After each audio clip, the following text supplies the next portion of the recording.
Oke, kita mulai. Assalamualaikum warahmatullahi wabarakatuh. Waalaikumsalam warahmatullahi wabarakatuh. Waalaikumsalam warahmatullahi wabarakatuh. Alhamdulillah, pada pagi hari ini kita sudah mencapai materi yang ke-12, ya. Artinya sebagai materi penutup teori akuntansi kita untuk semester ini. Materi sebagaimana yang ada di RPKBS yang akan kita bahas adalah terkait dengan pendapatan, konsep pendapatan dan beban. Walaupun di tugas yang kemarin saya sampaikan materinya lebih dari 12 karena mengikuti jumlah anggota kelompok yang ada di kelas ini. Ya, tapi untuk pembahasan materi kita nanti memang cukup sampai ke pertemuan 12 ini saja. Yang lain monggo nanti khususnya anggota kelompok yang punya kewajiban mengerjakan handout dengan materi yang di luar apa yang kita bahas ini, ya, yang saya kirimkan minggu lalu, ya monggo itu untuk menjadi tambahan pemahaman aja. Ya, yang penting jangan sampai lupa tentang tugas yang harus dibuat, ya, yaitu terkait dengan handout. Masalah model sudah saya sampaikan kemarin, ya, karena modelnya sama antara handout-nya SPM dan handout-nya TA, ya, sama, hanya beda materinya saja. Ya, pola ya diusahakan jangan standar kertas putih gitu ya, ada ornamen-ornamennya, sehingga memang dua hal yang saya harapkan untuk bisa dinilai nanti. Yang pertama adalah konten dari materinya, dan yang kedua adalah estetika dari tugasnya. Boleh dikumpulkan dalam bentuk MS Word, ya, filenya doc, juga boleh dengan filenya PDF. Monggo silakanlah mana yang paling mudah untuk dilakukan. Sekali lagi, nanti pengumpulan tidak boleh di WA ke saya, ya, karena nanti bisa ketelesut nanti kalau di situ. Lebih baik berkumpul di forumnya Classroom. Ya, nanti masuk ke forumnya Classroom saja, nanti dikumpulkan lewat forum. Oke, itu untuk penugasan, baik yang untuk SPM maupun TA. Ada pertanyaan dari penugasan yang disampaikan?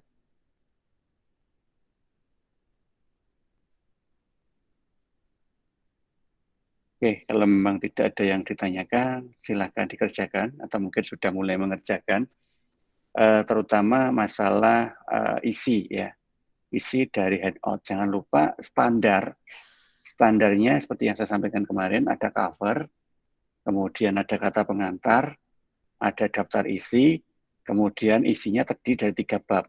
Bab pertama pendahuluan, bab yang kedua itu adalah materinya, pembahasan materinya, dan yang bab ketiga adalah penutup.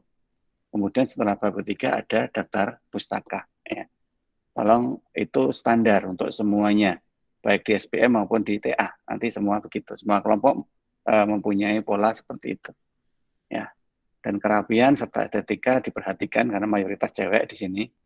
Ya, sehingga biar kelihatan tugasnya itu mudah dan enak untuk dibaca. Oke, itu saja pesannya terkait dengan tugas. Ya. Kalau nggak ada yang ditanyakan, hari ini kita langsung masuk ke materi kuliah kita hari ini terkait dengan pendapatan dan beban.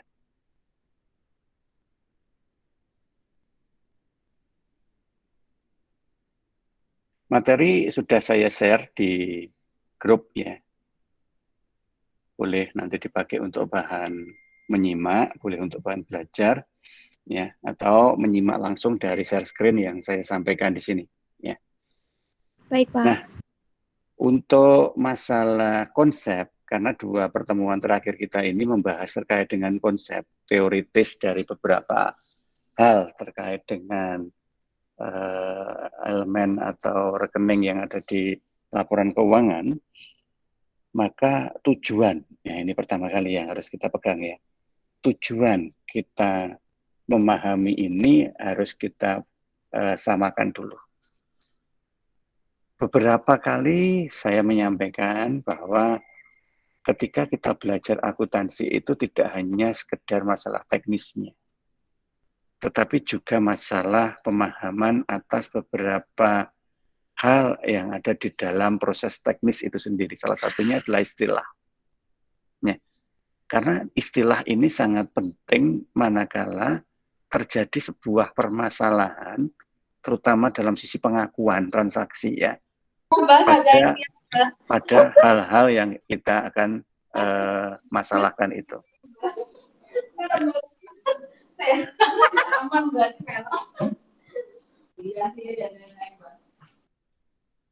Oke, nah sekarang permasalahan yang kita akan bahas adalah terkait dengan pendapatan dan beban. Nah oleh karena itu kita harus paham supaya nanti kita bisa memahami juga bahwa komponen pendapatan itu sebenarnya yang mana, yang bisa kita akui sebagai pendapatan yang mana. Kemudian yang boleh kita anggap itu adalah beban itu yang mana. Ya, mulai dari paling ringan yaitu ketika kita membaca laporan keuangan sampai dengan nanti ketika kita harus membuat laporan keuangan dalam sisi pengakuan transaksinya. Nah, seringkali kita temui sebuah laporan keuangan yang memang sangat rumit ya posisinya dan sangat beda antara satu perusahaan dengan perusahaan lain. Itu memang memiliki sebuah informasi yang masih bercampur. Apalagi istilah yang digunakan itu juga istilah yang tidak standar ya, karena memang mereka menggunakan istilah berdasarkan aktivitas yang mereka lakukan. Nah, seringkali kalau kita memahami laporan keuangan itu dalam bentuk yang standar, kemudian kita pakai untuk membaca data laporan keuangan yang real seperti itu, nah itu kadang tidak pas ya, tidak nyambung, sehingga pemahaman kita seolah-olah kok beda begitu ya. Apa yang kita pahami ketika dengan apa yang akan kita gunakan saat membaca data laporan keuangan itu kok tidak sama, sehingga nanti di sini ada masalah yang harus kita pahami ya, terutama terkait dengan masalah pengertian. Oke, kalau bicara pengertian berarti kita kembali ke dasar yang bisa kita yakini bahwa pengertian itu harus seragam. Ada beberapa dasar nanti yang kita pakai untuk memahami pendapatan. Yang jelas semuanya itu nanti dikelompokkan dalam dua segi, ya, dua jenis dasar. Ya. Yang pertama didasari dari ilmu ekonomi, ya. Dan yang kedua didasari dari ilmu akuntansi. Ya. Karena apa? Karena kalau dari ilmu ekonomi kita bicara pendapatan itu secara makro. Ya, nanti kita melihat komponen dan mekanisme. Karena pendapatan itu merupakan salah satu unsur yang akan menggerakkan sistem perekonomian. Nah, sehingga dalam sisi ekonomi nanti biasanya sifatnya lebih makro. Ya. Kemudian yang kedua dari sisi akuntansi. Nah, dalam posisi ini nanti kita menggunakan pendapatan sebagai dasar untuk mengakui transaksi. Ya, karena kita bicara akuntansi itu bicara transaksional. Sehingga nanti apakah transaksi seperti itu bisa diakui sebagai pendapatan atau bukan. Nah, ini kalau menurut ilmu akuntansi. Nah, sehingga lebih luasnya kita memahami pengertian dari masing-masing sudut pandang itu dengan uraian seperti ini. Menurut ilmu ekonomi, yang namanya pendapatan itu adalah sebuah nilai maksimum. Ya, nilai maksimum. Jadi jumlah total yang dimiliki oleh orang untuk dikonsumsi dalam suatu periode, di mana harapannya kita memperoleh nilai yang sama pada akhir periode, minimal sama dengan keadaan sebelumnya. Misalkan gini loh, katakanlah pendapatan itu kita contohkan gaji gitu ya. Nanti ketika sudah bekerja dapat gaji. Sebelum dapat gaji, kita mempunyai lifestyle seperti apa? Itu aja supaya mudah. Lifestyle kita seperti apa? Nah, kemudian kita dapat gaji. Nah, dengan adanya gaji itu, lifestyle kita selama 1 bulan ke depan, itu seperti apa? Samakah pendapatan yang kita terima sekarang dengan sebelum kita menerima pendapatan itu? Nah, minimal sama, gitu loh ya. Kalau sebelumnya itu kita ya tetap bisa memenuhi kebutuhan pokok, kebutuhan sekunder, ya, bahkan sudah sedikit kebutuhan tersier yang kita bisa mencukupi. Nah, kemudian dengan adanya pendapatan itu, kita ya masih tetap bisa mencukupi kebutuhan primer, kebutuhan sekunder, dan menambah beberapa lagi dari kebutuhan tersier. Nah, kalau sudah seperti itu menurut pandangan ilmu ekonomi, berarti pendapatan itu mempunyai relevansi terkait dengan keadaan pihak yang mempunyai pendapatan. Nah, sehingga kita bisa mengatakan bahwa pendapatan adalah jumlah harta kekayaan di awal periode, ya, ditambah dengan hasil yang diperoleh selama satu periode, dikurangi dengan nilai yang kita konsumsi dalam satu periode berjalan tersebut. Nah, ini ketika kita melihat dari sisi ilmu ekonomi. Nah, kemudian beda lagi kalau melihat dari sisi akuntansi. Kita lihat dari pendapatnya Vernon Kam, salah satu pakar dari akuntansi ya, yang menyatakan bahwa pendapatan adalah kenaikan kotor dalam jumlah atau nilai aktiva dan modal. Ya, jadi pendapatan itu adalah kenaikan kotor. Artinya kalau kita sebelumnya mempunyai nilai aktiva 10, dengan adanya pendapatan sebesar 3, maka nanti nilai aktivanya menjadi 13. Ya. Itu masih kotor tapi ya, karena memang kita melihatnya dari nilai kotor. Nah, biasanya kenaikan tersebut berwujud aliran kas masuk, sehingga nanti menambah nilai aktiva itu dalam posisi kas, gitu ya. Sedangkan di posisi pasiva nanti akan menambah di posisi modal. Nah, sehingga di situ terjadi kenaikan modal, terjadi kenaikan aktiva. Nah, sehingga di situ nanti akan tercipta jumlah kenaikan yang disebabkan adanya aliran kas masuk yang terjadi karena aktivitas produksi atau aktivitas penjualan barang produksi yang dilakukan. Oke, silakan nanti dipahami sendiri untuk kata yang mudahnya ya. Kalimat yang mudahnya monggo. Yang jelas kunci dari pemahaman Vernon Kam itu adanya aliran kas masuk yang menambah nilai aset dan modal. Nah, ini kalau bicara pendapatan.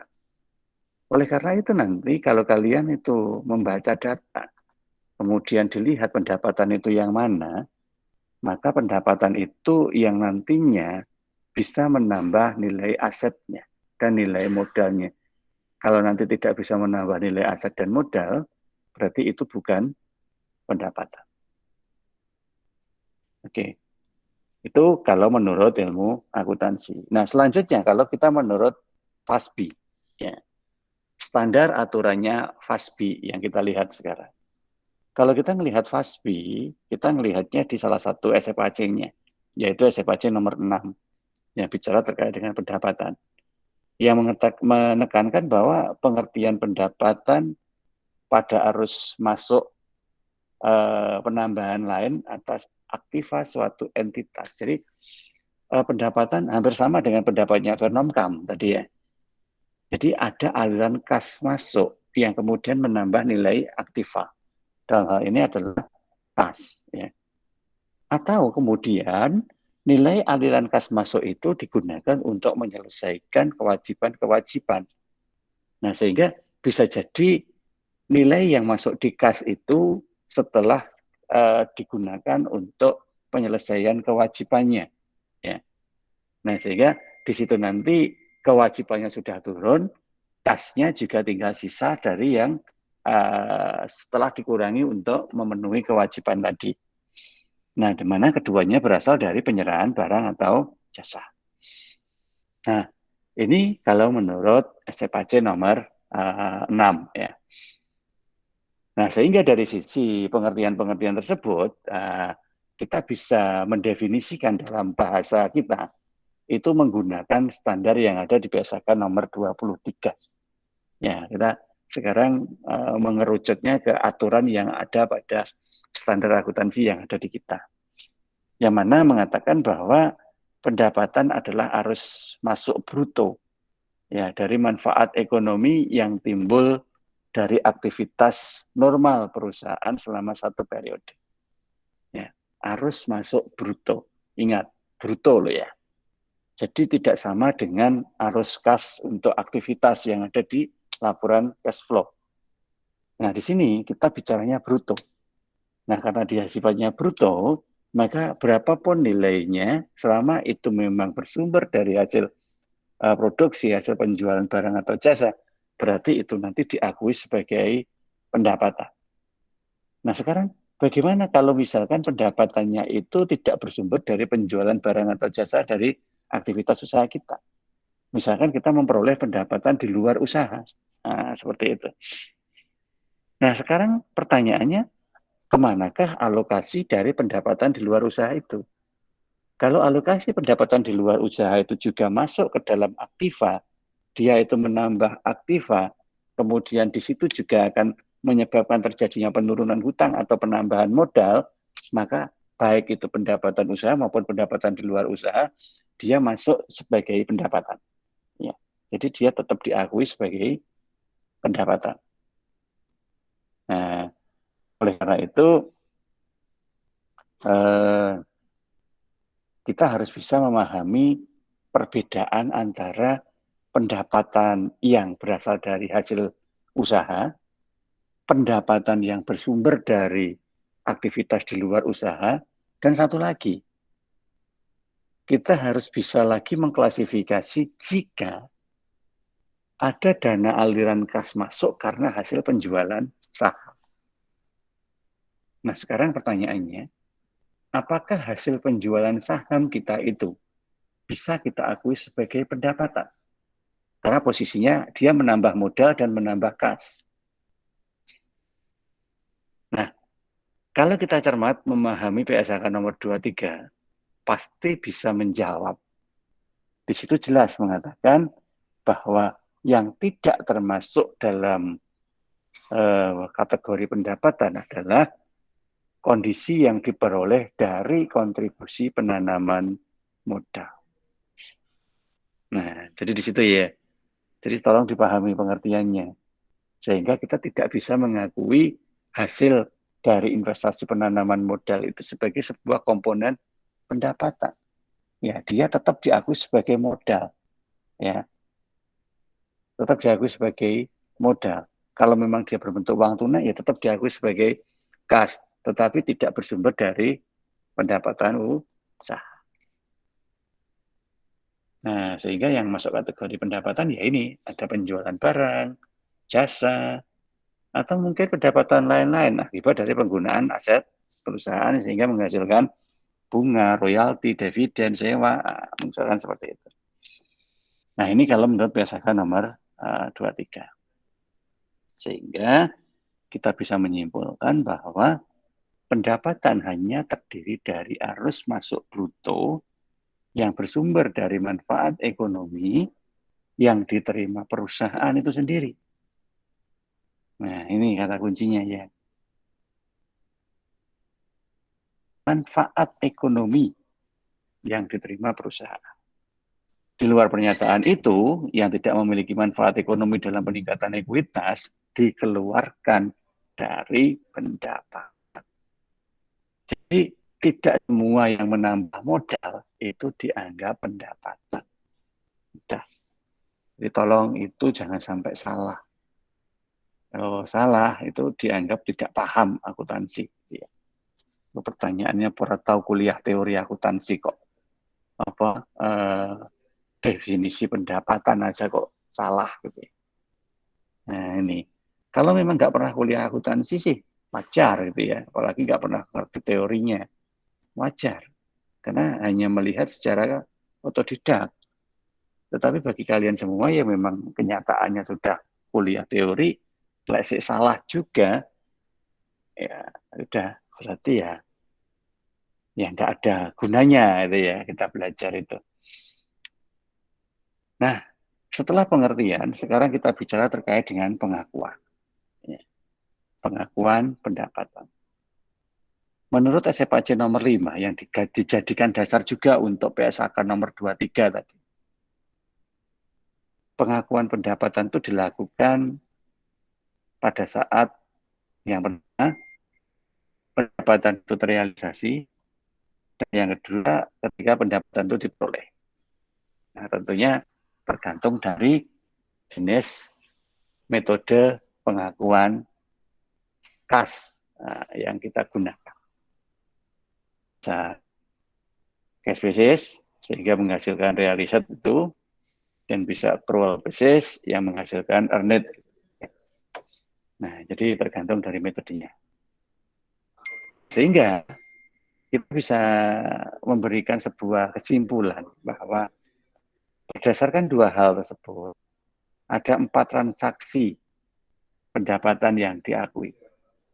Yang pertama, pendapatan yang berasal dari penjualan itu diakui pada tanggal terjadinya transaksi. Nah, yang mana dihitung dari tanggal penyerahan barang itu ke pembeli. Bukan ketika pembeli itu membayar uang atas pembeliannya. Nah, tetapi kalau pembeli itu sudah membayar dan kemudian barang itu diserahkan, biasanya kan DP aja udah diserahkan, ya. DP katakanlah 10% aja sudah diserahkan barangnya. Nah, berarti di situ sudah mulai kita boleh mengakui yang namanya pendapatan. Ya, tergantung nanti transaksinya menghasilkan pendapatan dalam bentuk cash atau accrual. Kalau dalam bentuk cash, berarti kita mengakui pendapatan itu langsung hanya pada saat diterimanya pendapatan tersebut. Nah, tapi kalau menurut accrual, kita nanti mengenal ada pendapatan diterima di muka yang harus kita adjustment nanti pada akhir tahun, manakala potensi pekerjaan yang kita terima pendapatannya di muka tadi belum selesai. Ya. Ini karena saya asumsinya bicara sama mahasiswa semester 7 ya. Jadi saya ngomong sebagaimana orang akuntansi bicara. Berkoro kalian kemudian nangkep bingung, masalahnya cuma satu, yaitu kemampuan berakuntansinya belum nutut, ya, belum mencukupi. Ya, monggo untuk solusinya gimana, saya yakin kalian sendiri sudah bisa memutuskan. Ya, kok yang diceritakan Pak Arief saya kok nggak bisa ngikuti, berarti kemampuan akuntansinya memang masih kurang untuk ukuran mahasiswa semester 7. Tapi ketika apa yang saya sampaikan ini bisa diikuti, jadi sudah lumayan. Pemahaman akuntansinya sudah lumayan. Saya nggak bilang cukup, tapi hanya bilang lumayan. Itu yang pertama. Dua, pendapatan yang berasal dari penjualan jasa. Ya, diakui pada saat jasa telah diselesaikan dan ditagihkan pembayarannya itu ke pembeli. Itu kalau kita menghindari penerimaan atau pendapatan dibayar di muka lagi. Kemudian juga tidak ada yang namanya DP. Ya. Jadi pendapatan murni diterima saat pekerjaan sudah berakhir. Nah, itu artinya realisat, ya, realisat. Kemudian yang ketiga, pendapatan dari pemberian izin menggunakan aktiva, sehingga menghasilkan yang namanya pendapatan bunga, sewa, royalti. Ya. Yang mana cara pengakuannya itu sejalan dengan berlalunya waktu atau pada saat aktiva digunakan. Kita nyewa, ya, misalkan kita memperoleh pendapatan sewa. Katakanlah kita punya mesin. Nah, mesin itu jarang dimiliki oleh perusahaan sejenis. Sehingga ketika orang itu harus berproses, supaya efektif sebenarnya pakai mesin itu. Nah, karena nggak banyak yang punya, maka kemudian masuk ke perusahaan kita. Nah, kemudian dari atas pemakaian mesin itu kita kenakan biaya sewa. Nah, maka kita memperoleh yang namanya pendapatan sewa atas penggunaan mesin. Padahal mesin itu juga dipakai untuk operasional usaha kita sendiri juga. Ya. Nah, tetapi di sisi itu untuk operasional juga kita sewakan. Sehingga ada pihak lain yang kemudian memberikan jasa sewa ke tempat kita. Nah, ini masuk kategori pendapatan juga. Pendapatan sewa. Bisa jadi juga royalti. Nah, kalau royalti malah intangible ya, nggak kelihatan. Nah, kita membuat sebuah paten atas sebuah merek. Nah, paten itu dikutip oleh anak usaha kita. Ya, sebenarnya ya anaknya sendiri. Tapi anak usaha kita itu memposisikan tidak sebagai cabang, ya, tetapi perusahaan yang berbeda. Ya, dia membuat perusahaan baru, tetapi menginduk pada perusahaan kita. Nah, karena dia itu bukan cabang dari perusahaan kita, maka tidak boleh kemudian hak paten itu dengan mudahnya digunakan oleh pihak tersebut, walaupun kita tahu itu anak sendiri. Gitu ya. Nah, oleh karena itu secara profesionalitas kita menganggap bahwa mereka harus membayar royalti karena menggunakan formula yang kita ciptakan. Nah, sehingga ada pembayaran royalti dari anak ke induk. Nah, sehingga itu masuk kategori pendapatan dan yang lainnya. Kemudian selain itu juga pendapatan dari penjualan aktiva tetap. Biasanya ada dua kemungkinannya. Yang satu karena sudah mau dihapuskan, ya. Jadi aktiva tetap itu sebenarnya masih bisa dipakai, tetapi umur ekonomisnya kita anggap habis, sehingga kita hapus. Nah, salah satu untuk menghapus aset itu kan dengan cara dijual. Nah, sehingga dari menjual itu kita memperoleh pendapatan, sehingga ada pendapatan dari penjualan aktiva tetap. Yang mana itu diakui saat terjadinya penjualan tersebut. Nah, itu penghapusan. Nah, kemudian ada juga yang kedua untuk perlakuan aset tetap itu, yaitu karena sebenarnya masa ekonomisnya masih ada gitu ya, tetapi tidak dipakai ya. Nah, tidak dipakai harusnya kan disewakan, tetapi ternyata pimpinan mengambil opsi dijual saja daripada nanti kita tetap kebebanan biaya operasional. Nah, akhirnya dengan dijualnya aset yang tidak terpakai tadi, kita juga memperoleh pendapatan dari penjualan aktiva tetap. Nah, sehingga kita bisa mengakui juga itu sebagai pendapatan. Sehingga itu masuk kategori pendapatan di luar usaha. Nah, ini menurut SFAC nomor 5. Nah, oleh karena itu, kalau kita simpulkan, ya, pengakuan pendapatan yang benar itu ada 3 syaratnya. Yang pertama, pendapatan direalisasikan pada saat sebuah perusahaan itu melakukan pertukaran antara barang dengan barang, barang dengan uang, atau jasa dengan uang. Ya. Jadi terjadi barter. Tapi barternya bukan barang sejenis, gitu ya. Antara barang dengan uang. Ya, jual beli. Nah, oleh karena itu, maka tujuannya apa? Tujuannya adalah untuk mendapatkan sebuah nilai cash. Ya, cash artinya ada penambahan saldo kas yang masuk kalau kita melakukan penjualan atas barang tersebut, pertukaran atas barang tersebut. Nah, sehingga di sini kita bisa mengatakan untuk diakui sebagai pendapatan berarti sudah pernah terjadi transaksi pertukaran barang atau jasa yang kemudian memunculkan nilai cash. Kemudian yang kedua, pendapatan dapat direalisasikan ketika aset yang diterima dari pertukaran tadi itu nanti juga bisa dipakai untuk mencari uang. Ya, bisa dioperasionalkan, kemudian membuat produk yang menghasilkan uang, atau nanti kita jual lagi aset itu sehingga menjadi sejumlah uang. Nah, itu bisa kita akui sebagai pendapatan. Nah, kemudian yang ketiga adalah pendapatan yang dihasilkan ketika sebuah perusahaan menyelesaikan kontrak kerja. Ya, suatu proses operasional berakhir. Ya, satu proses itu berakhir.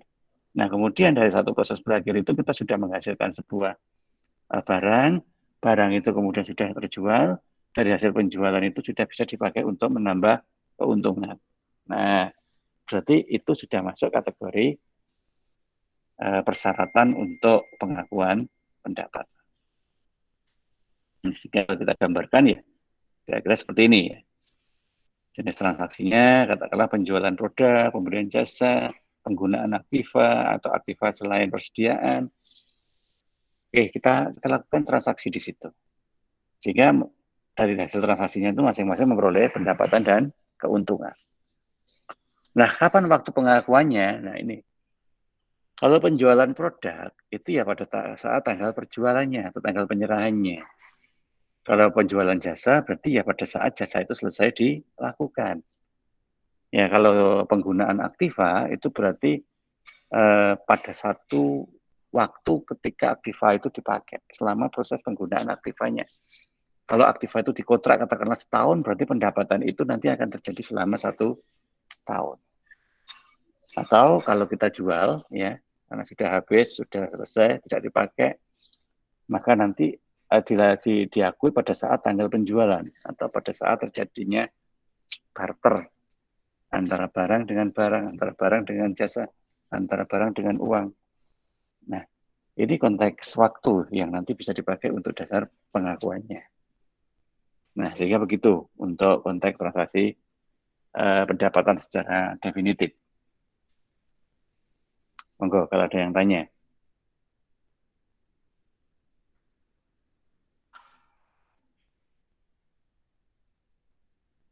Oke, kemudian yang kedua, setelah kita mengerti terkait dengan apa itu pendapatan, bagaimana pengakuan pendapatan, sekarang kita lihat karakteristik pendapatan. Ya. Pendapatan itu mempunyai beberapa karakteristik, di mana jika karakternya itu berbeda antara satu dengan yang lain itu wajar. Ya. Karena memang konteks pendapatan itu tergantung dari seberapa efektifkah operasional dari usaha itu bisa dijual. Nah, untuk melihat karakteristik itu dapat menggunakan dasar sebagai berikut. Yang pertama sumbernya, sumber pendapatan. Ya, sumber pendapatan karena kita bicara sejumlah uang atau sejumlah rupiah, ya, maka nanti kita mengamati jumlah rupiah perusahaan yang bertambah melalui berbagai cara. Ya. Tetapi sekali lagi kita harus bisa bedain mana cara yang memang boleh kita akui sebagai pendapatan dan mana cara yang sebenarnya itu tidak masuk kategori pendapatan. Tadi sudah kita bahas. Nah, tambahan jumlah rupiah aktiva perusahaan tersebut itu bisa berasal dari berbagai macam faktor. Yang pertama bisa dari transaksi modal. Oke, yang pertama. Kemudian yang kedua adalah laba dari penjualan aktiva yang bukan barang dagangannya. Jadi aktiva tetap milik perusahaan yang sebenarnya dipakai untuk operasional karena menganggur atau dihapus tadi. Kemudian surat berharga. Ya. Kemudian penjualan ini, kalau misalkan kita melepas kepemilikan atas sebuah cabang atau anak, gitu ya, lepas ke pihak lain. Ada nanti kita dapat hadiah, sumbangan, revaluasi aset, ya.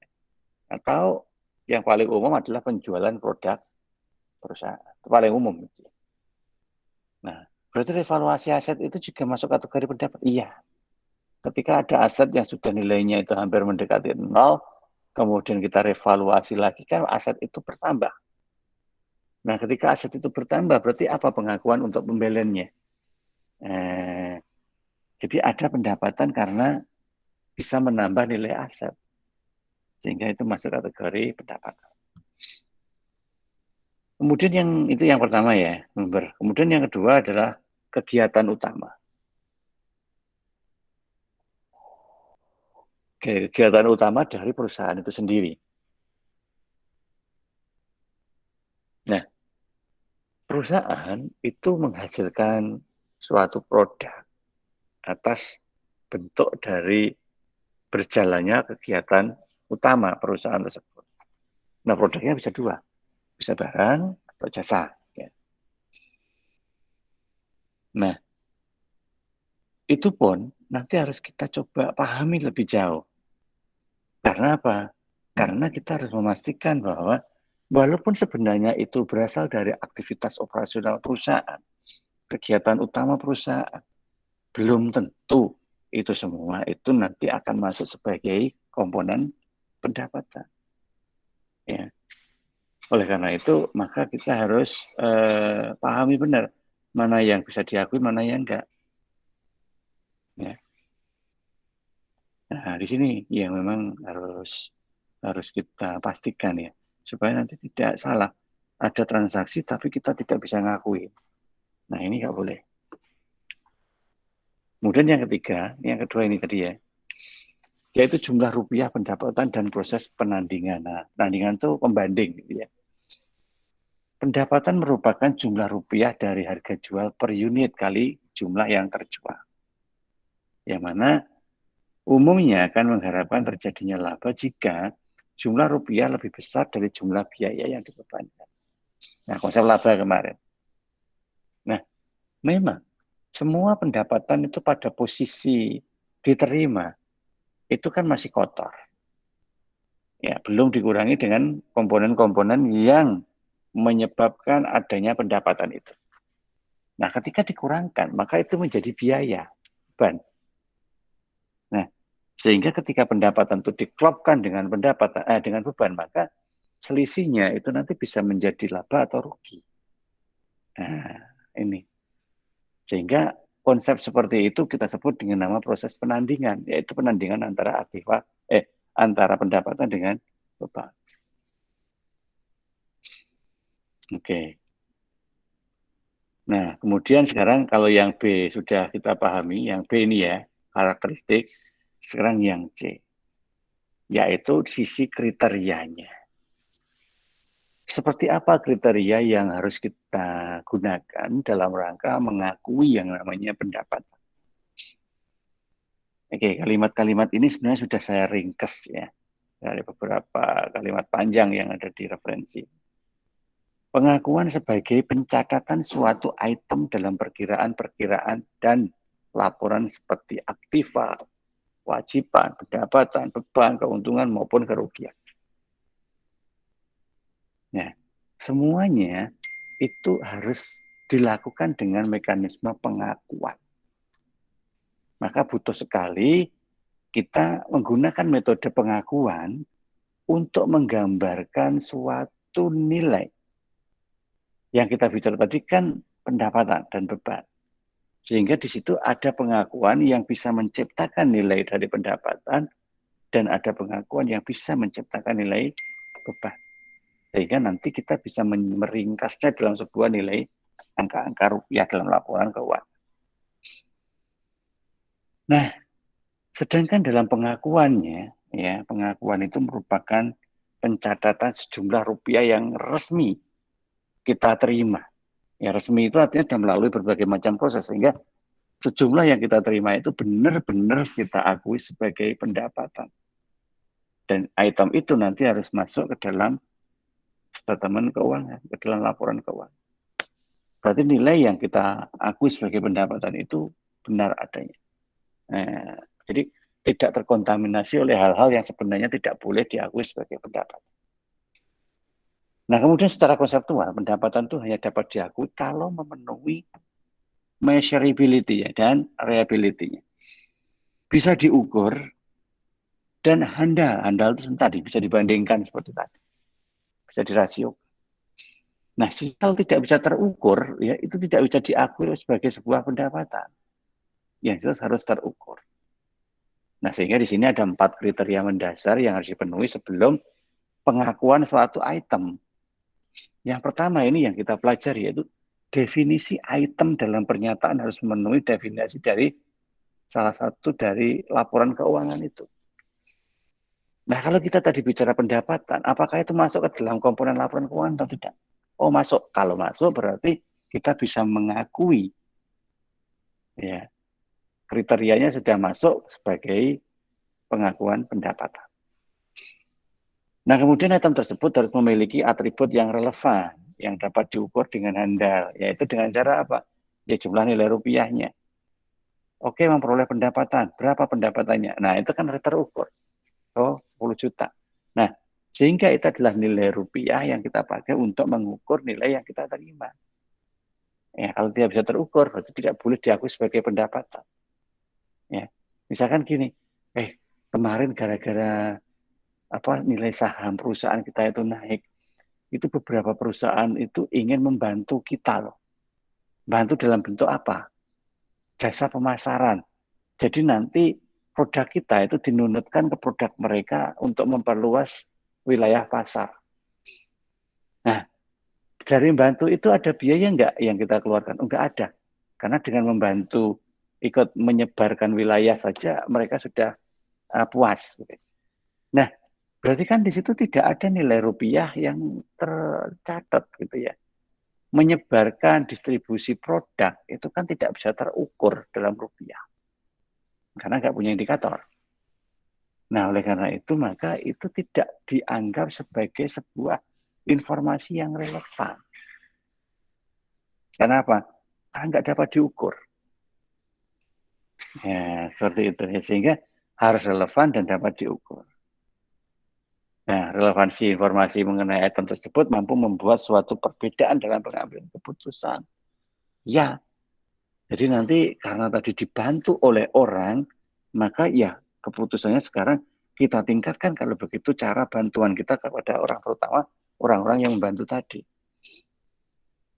Nah, sehingga keputusannya beda antara satu pihak yang telah rajin membantu dan pihak lain yang sama sekali tidak membantu. Nah, kemudian reliabilitas informasi. Jadi kehandalan informasi, keterbukaan informasi mengenai item tersebut dapat digambarkan secara wajar. Artinya tidak ada yang ditutup-tutupi, semuanya terbuka prosesnya. Nah, kalau semuanya terbuka, maka semua juga sudah tahu bahwa kondisi dalam bentuk operasionalnya seperti itu, pemasarannya juga seperti itu. Nah, sehingga kita bisa mengatakan itu layak atau tidak. Nah, kemudian dari 4 kriteria yang kita sebut tadi ada tambahan, yaitu pendapatan dan keuntungan itu bisa diakui umumnya jika seperti ini. Pendapatan dan keuntungan tersebut telah direalisasikan. Jadi tidak boleh mengakui itu pada saat belum tutup buku, ya. Masih asumsi berarti ya. Pendapatan dan keuntungan tersebut telah dihasilkan oleh sebagian besar dari proses untuk menghasilkan laba. Artinya itu bukan barang nunutan dari pihak lain. Itu benar-benar barang hasil produksi kita sendiri dan telah selesai berproses. Kalaupun belum selesai, nanti kita boleh berasumsi kurang berapa hari. Oh, kurang 3 hari. Nah, selama 3 hari ke depan nanti apa aktivitasnya? Oh, masih promosi. Belum ada penjualan, belum. Jadi pas nanti barang itu selesai, keluar, langsung jual. Karena promosi sudah dilakukan sebelumnya. Oke, itu terkait dengan tambahan pengakuan pendapat. Nah, sekarang kita lihat bagaimana aturannya kalau menurut PSAK nomor 23 lagi. Definisinya dulu, sekali lagi. Kemampuan dari akuntansi memberi suatu informasi yang baik. Ya, kemampuan informasi akuntansi yang baik dapat dilihat dari kemampuan untuk memberikan proses pengakuan pendapatan dengan tepat. Jadi mungkin aja kita bingung, kita ngakui pendapatan itu konsepnya pakai apa? Metodenya pakai apa? Nanti jangan-jangan ada biaya yang kita tidak pernah keluarkan tetapi muncul sehingga loss, tidak laba lagi loss gitu ya. Nah, ini berarti kemampuan memberikan informasinya masih sangat terbatas sehingga dimanfaatkan pihak lain untuk kepentingan pihak lain juga. Nah, oleh karena itu maka kita harus benar-benar melokalisir potensi-potensi kejadian seperti tadi supaya tidak dimanfaatkan pihak lain. Nah, sehingga nanti dengan cara apa? Kita berikan konsep-konsep pemahaman terkait dengan pendapatan dengan tepat. Nah, berdasarkan PSAK nomor 23, paragraf 8, pendapatan diukur dengan nilai wajar imbalan yang diterima atau yang diterima perusahaan dikurangi dengan jumlah diskon yang diperbolehkan. Nah, itu pendapatan. Misalkan kalau perusahaan itu menjual baju, ternyata baju itu dijual dengan diskon. Kalau tadi jualnya itu 350, ada diskon 50.000, berarti ada penjualan sebesar 300.000. Nah, cara ngukurnya begitu. Kalau didasari dari penjualan. Sehingga hal-hal yang nanti sifatnya potongan itu tidak boleh masuk ke dalam pendapatan. Oke. Nah, kemudian secara teknis pengukuran pendapatan itu harus diukur dengan nilai wajar imbalan atau yang diterima. Ya. Berapa yang diterima? Ya sebesar itulah pendapatannya. Sehingga kita baru fix mengakui pendapatan itu ketika kita sudah menerima barang. Nah, kemudian masih menurut PSAK nomor 2, kriteria pengakuan pendapatan biasanya diterapkan secara terpisah pada masing-masing transaksi. Karena memang karakteristiknya beda. Karakteristik transaksi nanti berbenturan dengan karakteristik pengakuan pendapatannya, sehingga nanti bisa saja tidak sinkron. Nah, oleh karena itu harus disinkronisasi supaya menurut PSAK 23 kriteria pengakuan pendapatan biasanya diterapkan secara terpisah kepada setiap transaksi. Nah, kok tadi disuruh untuk gabung, Pak? Ini nyatanya terpisah? Iya. Karena untuk menggabung itu nanti kita akan mencoba memahami jenis dari pendapatan yang kita akan akui. Bisa jadi nanti barangnya itu sama, tapi jenis pendapatannya beda. Nah, karena apa?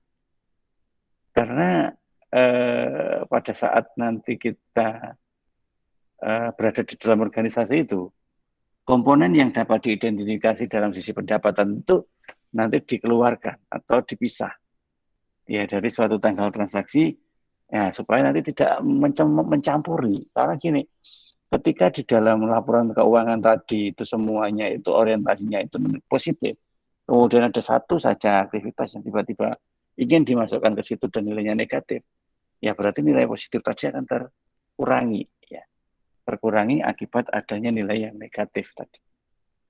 Nah ini yang tidak diperkenankan, makanya lebih baik hanya mengakui yang memang benar-benar transaksi pendapatan saja. Oke, kalau teori pendapatan insya Allah sampai di sini. Ya. Next kita bicara teori beban. Mungkin ada pertanyaan sebelum kita lanjut ke teori beban.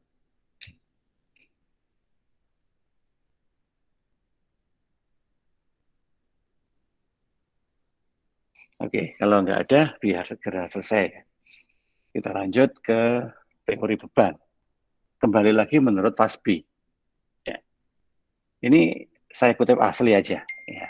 Sekalian menguji kemampuan berbahasa Inggris kalian. Expense are outflow for other using of asset or incurrences of liabilities or combination of both from delivering or producing goods, rendering, service, or carrying out other activities that constitute the entity's ongoing major on central operation. Ya, jelas sekali. Ya, jelas sekali kalau kalian bisa memahaminya. Iya, berusaha. Ya, ayo kita bahas. Kita tuntun satu-satu. Expense outflow. Jadi kalau kita bicara beban, itu adalah sesuatu aliran kas yang keluar. Or other using of asset. Atau mungkin yang digunakan untuk aktivitas suatu aset. Ya. Or incurrences of liabilities. Atau dipakai untuk mengurangi jumlah utang atau liabilities. Or combination of both. Atau ya kombinasi dari beberapa di antara itu. Ya bisa jadi untuk using of asset atau incurrence of liabilities. Ya. Nah, silakan. Nanti bisa saja keduanya itu diakui juga masih sebagai expense. Malah di situ beban. Nah, termasuk beban depresiasi, termasuk beban angsuran, masuk semua di situ. Ya. Dari aktivitas ya pengiriman atau produksi barang tersebut. Ya. Service or carrying out other activities that constitute the entity's ongoing major or central operation. Ya. Atau nanti bisa mengakibatkan sebuah aktivitas yang akan menyebabkan suatu perusahaan itu melaksanakan aktivitas operasi yang utama. Nah, dari sinilah kemudian kita bisa menggarisbawahi lebih jauh dengan kalimat yang diterbitkan di dalam PSAK. Nah, sebenarnya apa yang ada di dalam Fasbi ini tadi, ya, itu juga dikutip di dalam PSAK, tetapi disesuaikan dengan kemampuan yang ada di Indonesia. Makanya di dalam PSAK, beban itu menjadi seperti ini. Beban adalah penurunan manfaat ekonomi selama satu periode akuntansi. Dalam bentuk arus kas keluar. Ya, kas outflow. Or, ya berbeda dengan apa sih? Berkurangnya aktiva Or, ya, balik lagi kan, terjadinya kewajiban yang mengakibatkan penurunan ekuitas, ya, pengurangan kewajiban, penurunan kewajiban yang tidak menyangkut pembagian kepada penanam modal. Ya, ini tambahannya. Ya, jadi nggak boleh yang namanya penanam modal itu kemudian dibebani juga. Gitu kan. Ya sudah, karena beban itu ada di laporan laba rugi, penanaman modal ada di neraca, sehingga tidak boleh terkontaminasi. Ya, nggak boleh kemudian kok langsung dibebankan begitu aja, itu menyalahi ketentuan akuntansinya. Nah, hal-hal seperti ini loh yang kadang kalau secara teknis kita tidak bisa mengenali, karena kalau di teknis itu selama bisa dilakukan ya nggak masalah gitu ya, tetap bisa dilakukan. Tetapi apakah itu sesuai aturan atau tidak? Nah, yang tahu orang-orang yang belajar teorinya. Nah, ini ketika kita mengakui beban. Nah, sekarang kita lanjut menurut Vietnam Kam lagi, expand a decrease, ya, kebalikan dari increase gitu ya. Expand a decrease in the value of asset. Ya, jadi beban itu mengurangi nilai dari aset. Or increase in the value of liabilities. Ya. Atau malah justru menambah nilai dari utang. Ya. Due to the using of organ. Ya. Dalam rangka untuk penggunaan aktivitas yang ada di barang itu. Atau jasa, or service. In the way of central operation of the entity. Dalam sebuah aktivitas utama sebuah perusahaan. Nah, dari sini kita juga bisa mengatakan pengurangan dan penambahan, decrease and increase. Ya. Nah, yang dikurangi apa? Value-nya. Ya. Karena decrease in the value, increase in the value. Cuman ini decrease in the value of asset. Ya. Jadi ya mengurangi nilai dari aset atau menambah nilai dari liability, utang. Nah, ini menurut Vietnam Kam. Nah, sehingga kita simpulkan aja sekarang bahwa secara umum biaya yang terjadi karena kegiatan-kegiatan yang menyebabkan adanya pengeluaran gas itu sudah bisa kita akui sebagai beban. Nah, kembali lagi ke pengertian Fasbi tadi, beban itu berhubungan dengan operasi yang besar atau operasi utama yang sudah terjadi. Sehingga kalau kita bedakan dengan biaya di mana di sini? Ya, kalau ada yang batin benar, berarti itu benar. Biaya itu adalah aktivitas pengeluaran yang belum terjadi kegiatannya. Sedangkan beban adalah aktivitas pengeluaran gas yang kegiatannya sudah terjadi. Artinya biaya itu masih dalam rangka untuk mencatat pengeluaran saja. Ya. Biaya itu hanya mencatat untuk pengeluaran saja. Tetapi tidak serta-merta kemudian menjadi beban. Sebab walaupun dia sudah dikeluarkan, bisa jadi dia belum dilakukan. Contoh biaya bahan bakar, misalkan gitu. Kita mau produksi. Mesin-mesin itu butuh biaya bahan bakar. Oke, kita alokasikan biaya bahan bakar. Tapi selama mesin itu belum menggunakan bahan bakar tersebut, masih berhenti kita beli, ya sudah beli bahan bakarnya. Sudah keluar uangnya. Sudah masuk di drum-drum itu di gudang sana. Ya. Tetapi itu belum dipakai oleh mesin produksi karena belum beroperasi. Ya, masih minggu depan katakanlah operasionalnya. Maka saat ini kita tidak boleh itu mengakui sebagai beban. Karena apa? Karena biaya itu belum sampai digunakan. Maka dia masih dianggap sebagai biaya. Nah, begitu. Tapi nanti minggu depan ketika operasional itu sudah jalan, mesin-mesin itu sudah butuh bahan bakar sudah dimasukkan ke tangki-tangki mesin, berarti itu diakui sebagai beban. Nah, otoritas lain mendefinisikan beban itu secara lebih luas dengan mencakup habis waktunya biaya operasi dan bukan operasi. Ya, ini contohnya American Accounting Association AAA itu mendefinisikan beban sebagai biaya dan rugi operasi. Artinya kembali lagi, jadi ketika aktivitas operasional itu sudah berjalan atau belum berjalan. Kalau memang sudah berjalan, berarti itu nanti bisa kita anggap itu beban. Ya, kalau belum berjalan, itu bukan beban. Kemudian yang kedua, operasi atau bukan operasi. Kalau operasi, berarti itu adalah beban ketika sudah berjalan. Tetapi kalau bukan operasi, maka itu tidak bisa diakui sebagai beban. Nah, sehingga semua yang berhubungan dengan aktivitas operasional lah yang sebenarnya boleh dianggap sebagai beban ketika sudah digunakan. Nah, itu adalah definisi yang diterbitkan oleh beberapa pihak, ya, yang mana itu sebenarnya bisa membawa kita untuk memahami lebih jauh terkait perbedaan antara biaya dan beban. Ini ada contoh ya, walaupun contoh lama ini ya. Ya, ada beban operasi tidak berulang. Ya, ada kejadian seperti itu. Beban operasi tidak berulang merupakan pos beban yang menurut sifatnya dianggap beban operasi perusahaan, tapi tidak berhubungan secara langsung dengan kegiatan usaha saat ini secara berkelanjutan.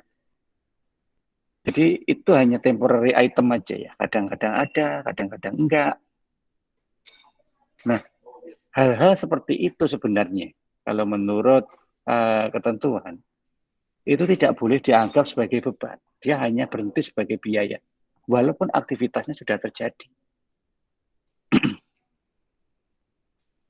Katakanlah ada aktivitas pembebasan penggunaan hak akses, misalkan begitu ya. Nah, pembebasan penggunaan hak akses itu hanya dilakukan sekali aja seumur hidup. Maka karena di situ ada aktivitas yang mengeluarkan biaya, maka semula itu dianggap sebagai biaya. Nah, kemudian itu dibayarkan ke pihak yang berkewenangan sehingga kita memperoleh hak aksesnya lagi. Berarti kan selesai. Namun karena itu cukup sekali aja dan tidak akan terjadi lagi dalam satu periode, maka itu tidak boleh kemudian dikonversi menjadi beban. Ya, dia tetap berhenti sebagai biaya operasi. Nah, ini sama dengan yang terjadi di Escalation Incorporated ini ya. Nah, ada program insentif Purnakarya Dini. Ya, biaya pembersihan lingkungan. Nah, itu sebenarnya kan bukan suatu kejadian yang berulangnya itu pasti. Ya. Kalau purna tugas, purna karya, itu pasti. Karena orang pensiun itu kan suatu kepastian. Tetapi kalau sifatnya dini, ya itu kan hanya karena satu kejadian yang lebih yang menyebabkan seseorang itu melakukan pensiun secara dini. Dan itu tidak mungkin setiap bulan ada. Gitu ya. Nah, tidak mungkin dalam kondisi normal nggak mungkin itu ya. Apalagi setahun penuh gitu ya. Nah, oleh karena itu dianggap bukan kejadian berulang. Maka itu disebut dengan beban operasi tidak berulang. Nah, aktivitasnya itu nanti masuk kategori biaya. Tetapi ketika biaya-biaya itu digabung, itu menjadi beban operasi.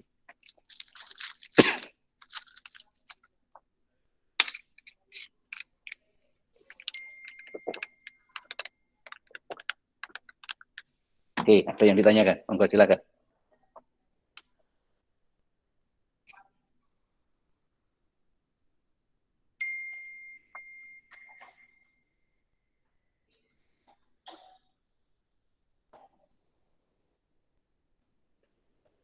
Nah, ketika kita sudah mengakuin tadi ya, sudah mengakuin bagaimana pemahaman kita terkait beban dan biaya.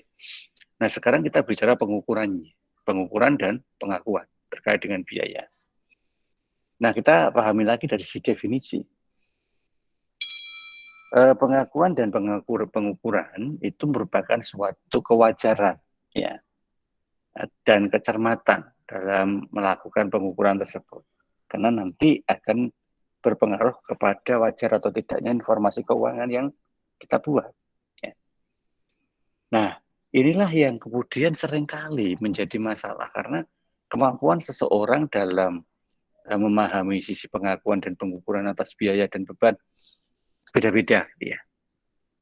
Ya.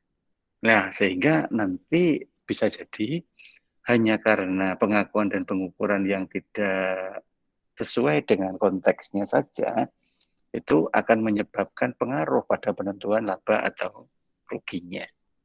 Nah, oleh karena itu, di sini penting sekali untuk kita pahami dasar-dasar yang dipakai untuk pengukuran dan pengakuannya.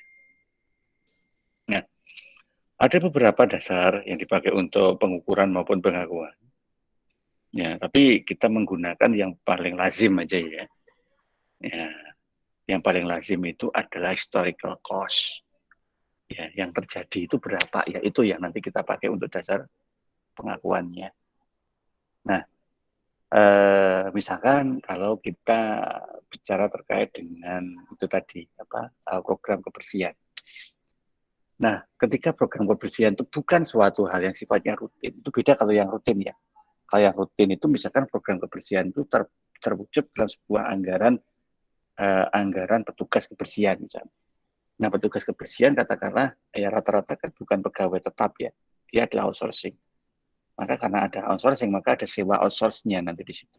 Sehingga nanti masuk sebagai biaya outsource untuk tenaga kebersihan. Nah, kalau itu sifatnya rutin tiap bulan, maka dia bisa dianggap sebagai biaya.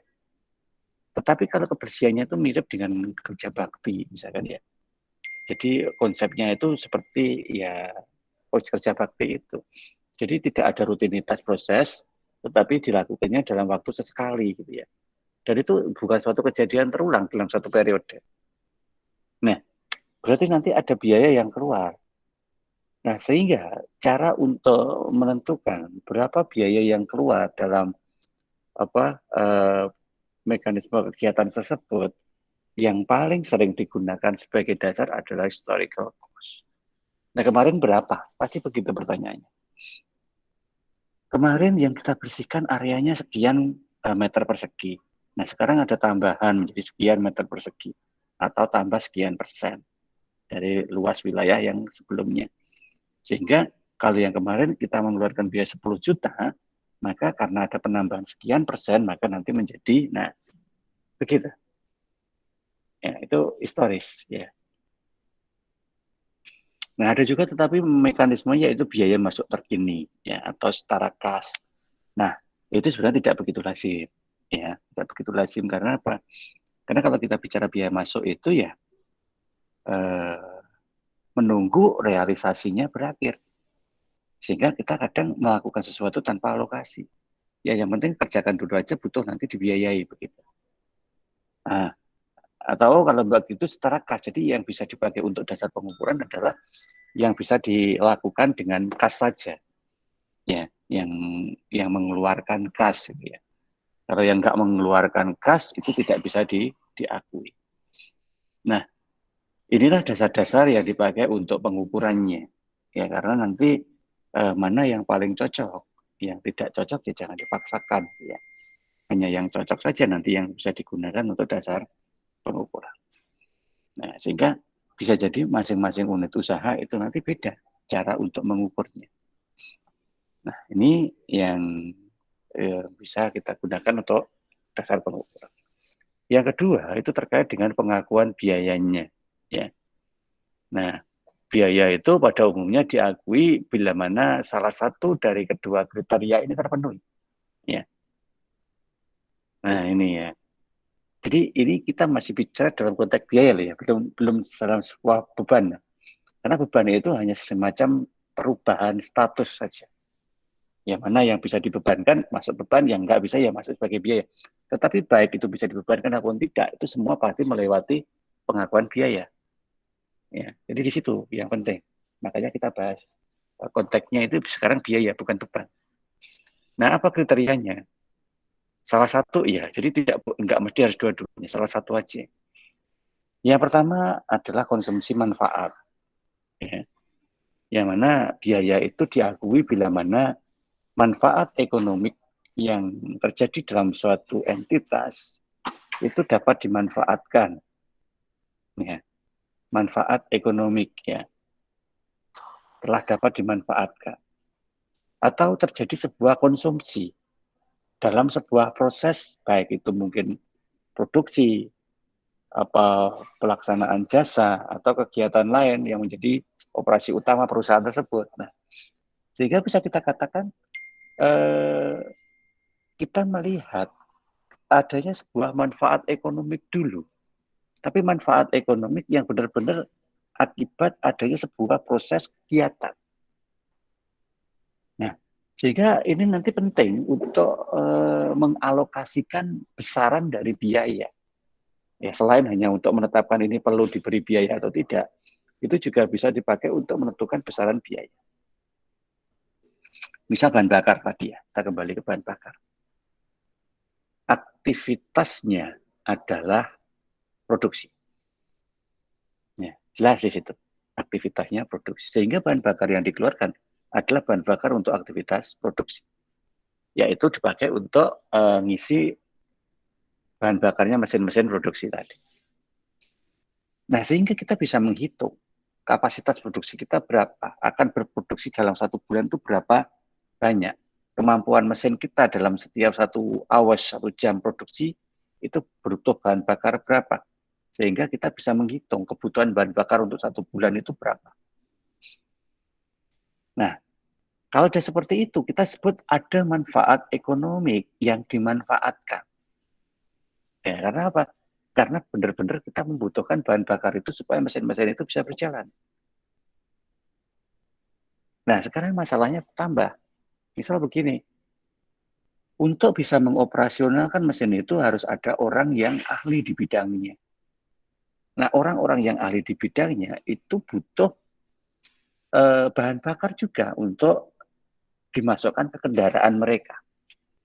Supaya bisa melakukan perjalanan pulang pergi dari rumah ke pabrik. Nah, pertanyaannya sekarang, biaya bahan bakar mobil atau motor atau kendaraan yang digunakan oleh orang tersebut, itu kita akui sebagai biaya bahan bakar atau tidak? Nah, ini coba sesekali kalian yang menjawab. Ya. Nah, cara jawabnya gimana? Ya pahami pengertian konsumsi manfaat ini. Ya, pahami. Nah, sekarang cara memahaminya gimana? Ya sudah, seperti yang tadi saya katakan, saya ajarkan. Kita ambil kata kuncinya. Kata kuncinya adalah ada manfaat ekonomi dari entitas tersebut yang telah dilakukan. Ya, atas pelaksanaan pembuatan barang atau jasa. Atau ada kegiatan lain yang merepresentasikan operasi utama. Nah, sekarang bisakah kita mengatakan kebutuhan terkait dengan keberadaan orang tersebut sehingga dia harus melakukan transportasi dari rumah ke pabrik itu disebut sebagai representasi dari operasi utama?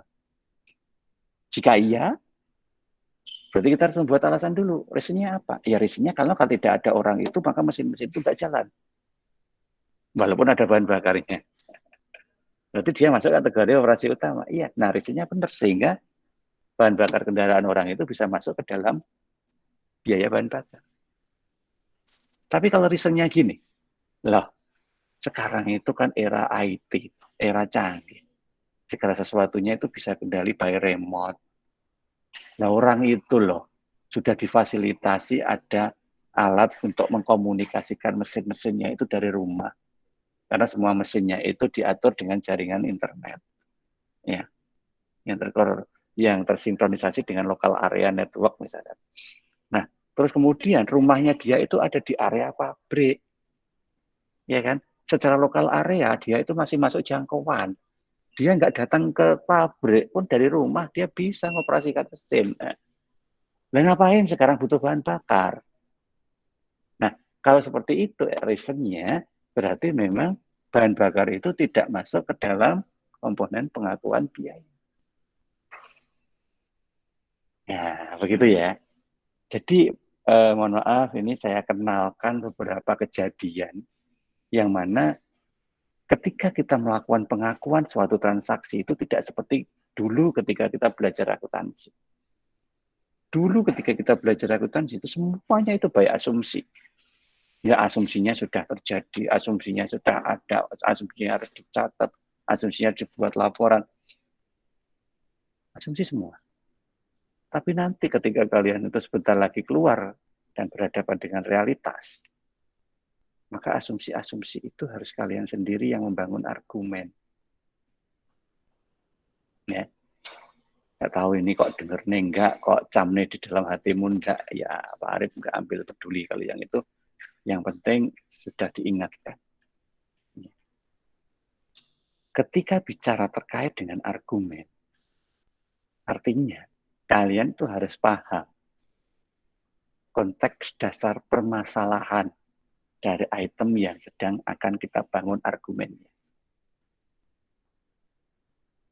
Ya, kalau kita tidak mampu menguasai konteks dasar permasalahannya, maka argumennya nanti hanya argumen berbasis ikut-ikutan. Ya, jarak kayak ngono, ya yang ngono mesti nih. Nah itu. Nah, karena apa? Karena kita nggak punya prinsip sendiri. Ya gimana kita punya prinsip kalau kita tidak paham terkait dengan apa yang harus menjadi prinsip. Nah, oleh karena itulah kita bicara terkait dengan konteks-konteks seperti ini dalam rangka untuk menumbuhkan prinsip. Supaya nanti dengan prinsip itu kita bisa membangun sebuah argumen. Yang mana dengan argumen itulah yang akan menentukan keputusan apa yang harus kita lakukan. Mengakui atau tidak mengakui. Misalkan begitu. Nah, ini ya, kalau bicara konsumsi manfaat. Kemudian yang kedua, kriterianya adalah lenyapnya atau berkurangnya manfaat masa datang. Ya. Sehingga manfaat itu sudah kita nikmati. Biaya diakui bila mana aset yang telah diakui sebelumnya itu diperkirakan telah berkurang manfaat ekonomisnya. Sehingga tidak lagi mempunyai manfaat ekonomi. Terdepresiasi lah, harus gitu aja. Nah, oleh karena itu maka bagaimana kita merepresentasikan sebuah mobil misalnya. Ketika mobil itu dibeli, diakui nilainya sebesar harga perolehan, katakanlah nilainya 350 juta. Nah, keakui di situ. 350 juta. Tapi kenyataannya mobil itu dipakai terus tiap hari. Terus dipakai. Selama 1 tahun, mobil itu tidak lagi 350 juta. Nilainya turun menjadi 320 juta. Ya, katakanlah berkurang 30 juta per tahun. Nah, sekarang pertanyaannya, pengurangan dari nilai kendaraan tadi, itu karena apa? Ya, karena dia dipakai sehingga menghasilkan penyusutan. Prinsipnya begitu ya. Oleh karena itu sekarang yang kita nilai bukan lagi harga perolehan dari mobilnya, tetapi berapa nilai sisa dari kendaraan tersebut setelah dikurangi dengan penyusutannya. Pertama. Kemudian yang kedua, bagaimana kita mengakui penyusutan itu? Kita akui sebagai apa? Karena itu tidak ada uangnya. Ya kan? Nggak, itu hanya angka saja.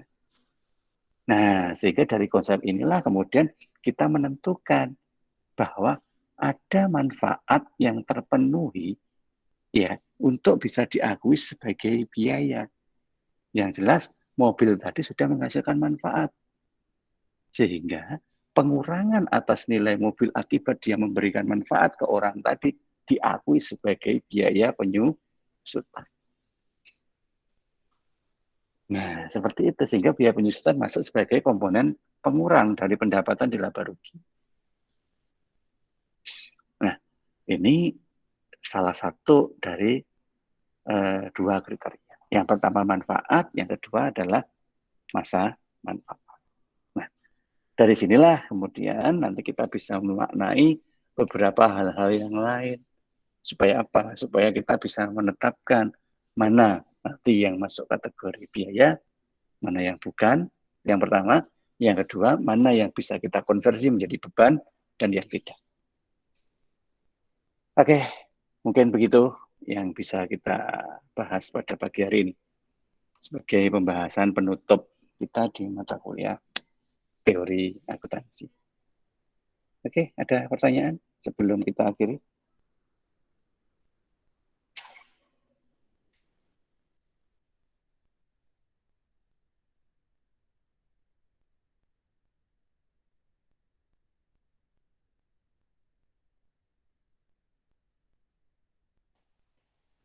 Oke, sekali lagi saya sampaikan terkait dengan tugas ya, nanti harus terkumpul pada saat kita ujian akhir semester.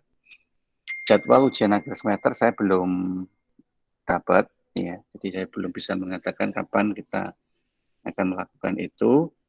Seandainya nanti jadwal nggak ada atau dikembalikan seperti zaman UTS dulu, yaitu sesuai dengan kuliah, maka nanti yang akan kita lakukan insya Allah di hari Jumat seperti ini, tapi di ring waktu ujian akhirnya nanti. Minggu depan itu masih belum, jadi minggu depan itu misalnya masih ada waktu 1 minggu sebenarnya, ya, sebelum ujian akhir. Untuk mekanismenya saya kembalikan ke kalian, ya, baik untuk materi SPM maupun untuk materi TA. Karena untuk materi SPM sudah selesai kemarin, materi TA selesai hari ini, minggu depan monggo. Kita mau off silahkan, mau ada pertemuan silahkan, tetapi tolong disampaikan kalau ada pertemuan apa yang akan dibahas. Karena saya tidak menambah materi lagi. Mungkin begitu ya yang bisa kita bahas pagi hari ini. Sepertinya tidak ada pertanyaan. Nah, diam saja semuanya. Di antaranya sudah keluar karena menghemat pulsa. Ya oke deh. Nah, seolah kita ketemu lagi di pertemuan berikutnya, bisa minggu depan atau bisa saat ujian akhir nanti. Ujian akhirnya nanti saya umumkan lewat kelas ya, di apa namanya, di grup kelas ya. Dan materinya bisa diunduh di classroom seperti yang kita lakukan saat UTS kemarin. Oke, mungkin begitu. Terima kasih untuk semuanya. Semoga bermanfaat. Jangan lupa absen. Ya. Dan kita akhiri kuliah kita pagi hari ini. Assalamualaikum warahmatullahi wabarakatuh. Waalaikumsalam warahmatullahi wabarakatuh. Monggo silakan, Liv.